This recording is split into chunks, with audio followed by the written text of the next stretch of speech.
अस्सलाम वालेकुम student, this is Saqibullah, lecturer of biology first year from Forward Degree College. क्योंकि हमने चैप्टर नंबर 6 स्टार्ट किया है और कल हमने जो लेक्चर किया था क्लासिफिकेशन के बारे में थोड़ा बहुत पढ़ा था। आज हम उसको डिटेल से पढ़ेंगे कि क्लासिफिकेशन ऑफ बैक्टीरिया किस किस बेस पे हुआ। तो हमने बेसिकली थोड़ा बहुत पढ़ा था कि classification of bacteria on the basis of morphology हुआ था और उसके साथ साथ उसकी जेनेटिक कैरेक्टर्स और उसकी बायोकेमिकल यानी केमिकल कंपोजिशन के बेस पर हुआ था या मूड ऑफ न्यूट्रिशन पे। तो आज हम उसको डिटेल से पढ़ेंगे कि किस तरह इसकी क्लासिफिकेशन हुई है। फर्स्ट ऑफ ऑल जो है जितने भी आपको 5 ग्रुप नज़र आ रहे हैं 4, तो ये सब के सब ग्राम नेगेटिव बैक्टीरिया है। और इस ग्राम नेगेटिव बैक्टीरिया में चूँकि इस तरह है हमारे पास के प्रोटो बैक्टीरिया फर्स्ट नंबर पर है। प्रोटो बैक्टीरिया को 4 सब ग्रुप में और डिवाइड किया गया है जिसको अल्फ़ा, बीटा, गेमा, डेल्टा एंड एप्सिलॉन कहते हैं। दूसरा जो ग्रुप है वो क्लाइमाइडियस है, तीसरा स्पायरोकीट है, चौथा जो है ये ग्राम पॉजिटिव बैक्टीरिया है और पांचवा जो है ये साइनो बैक्टीरिया है। चूँकि यहाँ पे थोड़ी सी मिस्टेक हुई है, लेकिन आगे जब हम पढ़ेंगे डिटेल से तो सबसे पहले हमने पढ़ा था प्रोटियो बैक्टीरिया में। असल में प्रोटियो बैक्टीरिया जो है इनके कल हमने थोड़ा सा पढ़ा था कि इसमें ऑटोट्रॉफ, हेटेरोट्रॉफ भी है। आज हम उसके सब ग्रुप पढ़ेंगे कि अल्फा प्रोटो बैक्टीरिया कौन से है। अल्फा प्रोटो बैक्टीरिया वो बैक्टीरियल स्पीशी है जो कि एसोसिएशन बनाते हैं, बेनिफिशियल एसोसिएशन यानी ग्रुप बंदी करते हैं, दोस्ती करते हैं।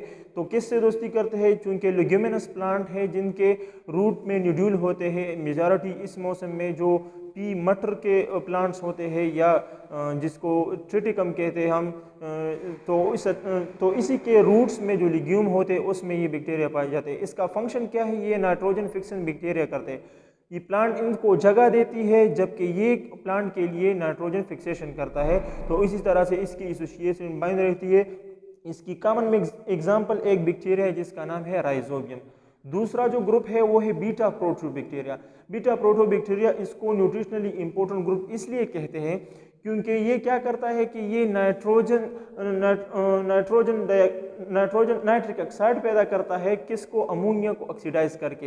यानी जिस तरह के फोटोसिंथेसिस में हमारे साथ क्या होता है कि ऑक्सीजन को, वाटर को ऑक्सीडाइज किया जाता है और उससे जो है मॉलिक्यूल बनते हैं, तो इसी तरह इसको अमोनिया को ऑक्सीडाइज करके ये नाइट्रिक ऑक्साइड बनाते हैं।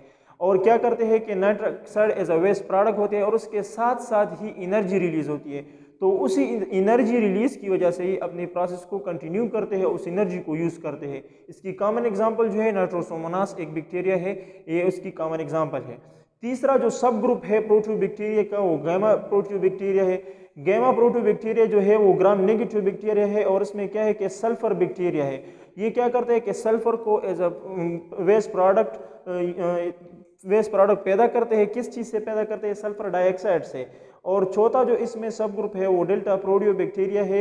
ये क्या करते हैं? स्लाइम सिक्रीट करते हैं। स्लाइम एक जेली लाइक स्ट्रक्चर होता है और ये कब सिक्रीट करता है? जब स्केर्सिटी ऑफ फूड और वाटर होती है, ड्राई कंडीशन होती है, तो ये सेल के बाहर जो है इसको रिलीज करती है और उससे एक फ्रूटिंग बॉडी बनाते हैं, स्पोर से बनाते हैं, उसको कहते हैं माइजोस्पोर। इसी माइजोस्पोर का फंक्शन क्या होता है कि ये उस सेल को प्रोटेक्ट करती है ड्राई कंडीशन में या एबनॉर्मल फूड कंडीशन जो होती है उसमें प्रोटेक्ट करती है। तो इसी वजह से इसको क्या कहते हैं? डेल्टा प्रोटियो बैक्टीरिया कहते हैं। चौथे और इसका कॉमन एग्जांपल जो है माइजो बैक्टीरिया है।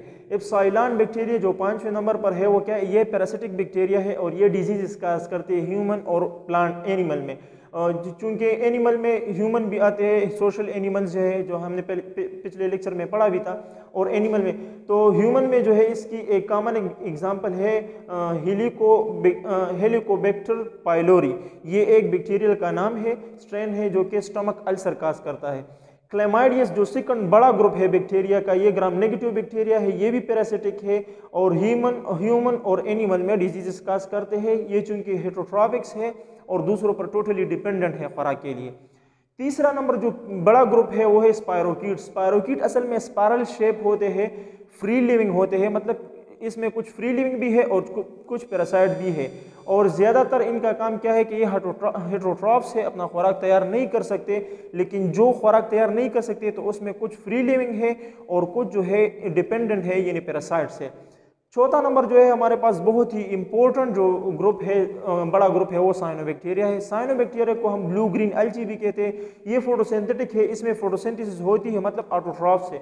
दूसरी बात यह है कि ऑटोट्रॉफिक है, अपने खुराक खुद तैयार करते हैं। एक्वेटिक है, यानी ज़्यादातर पानी में होता है। और क्लोरोप्लास्ट जो है इसमें इंपॉर्टेंट होता है मौजूद होता है, जिसकी वजह से ये फोटोसिंथेसिस करता है। फिफ्थ जो ग्रुप है वो ग्राम पॉजिटिव बैक्टीरिया है। जैसे कि नेम से पता है कि ग्राम पॉजिटिव है। असल में ग्राम पॉजिटिव और नेगेटिव को इस बेस पर डिवाइड किया गया है कि इसकी जो सेल वॉल है वो स्टेन्स ले सकती है या नहीं ले सकती है। बहरहाल ये हेटरोट्रॉफ है, मतलब खुराक तैयार नहीं कर सकती। पैथोजेनिक है, कुछ पैथोजेनिक है, कुछ डिकम्पोजर है जो ऑर्गेनिक मॉलिक्यूल को तोड़ते हैं। इसके सब दो क्लासेस है, एक्टिनोमाइसिट्स और स्ट्रिप्टोमाइसिस। एक्टिनोमाइसिस जो है वो डिजीज कस करती है, पैथोजेनिक है यानी टीबी कस करती है। और स्ट्रिप्टोमाइसिस जो है वो बैक्टीरिया के अगेंस्ट काम करते हैं, मतलब ये क्या करते हैं, एंटीबायोटिक प्रोडक्शन में हेल्प करते हैं। तो ये तमाम के तमाम जो है आज के लेक्चर के बारे में था। इसके मुतालिक अगर कोई भी क्वेश्चन हो तो आप क्लास के मतलब ग्रुप के ज़रिए से पूछ सकते हैं। शुक्रिया।